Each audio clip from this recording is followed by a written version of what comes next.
ऐसे ही मजेदार वीडियो देखने के लिए चैनल को सब्सक्राइब करें। होली माता की कहानी। जैसे जैसे मैं कहानी सुनाता जाऊं वैसे ही तुम हुंकार भरते रहना। बहुत समय पहले हिरण्यकश्यप नाम के राक्षस ने ब्रह्मा देव की तपस्या करके अमर होने का वरदान मांगा। जब ब्रह्मा देव ने अमरता का वरदान देने से मना कर दिया तो उसने मांगा कि उसे संसार में रहने वाला कोई भी जीव जंतु, राक्षस, देवी, देवता और मनुष्य मार न पाए। साथ ही न वो दिन में मरे और न ही रात के समय, न तो पृथ्वी पर मरे और न ही आकाश में, न तो घर के अंदर और न ही बाहर और न ही शस्त्र से मरे और न ही अस्त्र से।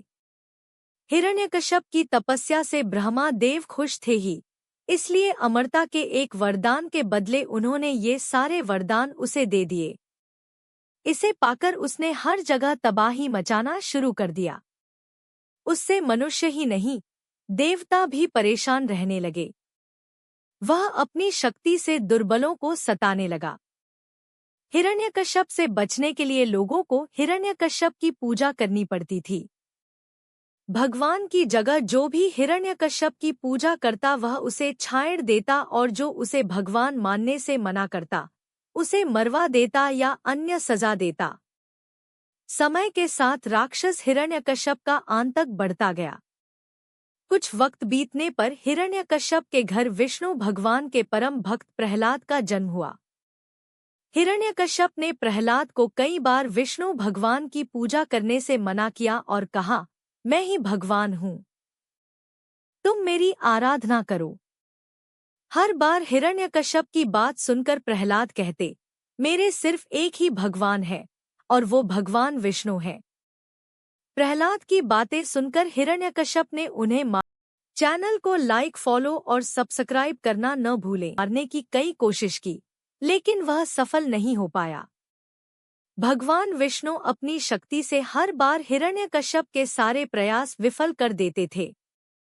एक दिन हिरण्यकश्यप के घर उसकी बहन होलिका आई। होलिका को आग में न जलने का वरदान प्राप्त था। उसके पास एक कंबल था जिसे लपेटकर यदि वह आग में चली जाए तो आग उसे नहीं जला सकती थी।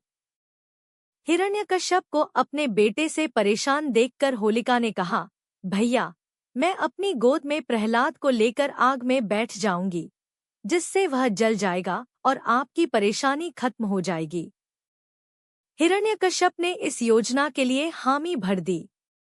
उसके बाद होलिका अपनी गोद में प्रहलाद को बैठाकर आग पर बैठ गई। उसी वक्त भगवान की कृपा से होलिका का कंबल प्रहलाद के ऊपर आ गया और होलिका जलकर खाक हो गई। प्रहलाद एक बार फिर प्रभु विष्णु की कृपा से बच गए। आग में जिस दिन होलिका जलकर भस्म हो गई थी, उसी दिन को आज तक लोग होलिका दहन के नाम से जानते हैं।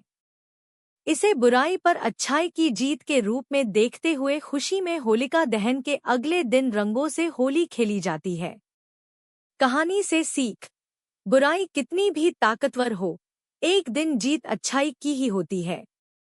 इसी वजह से हमेशा बुराई का मार्ग छोड़कर अच्छाई का मार्ग अपनाना चाहिए।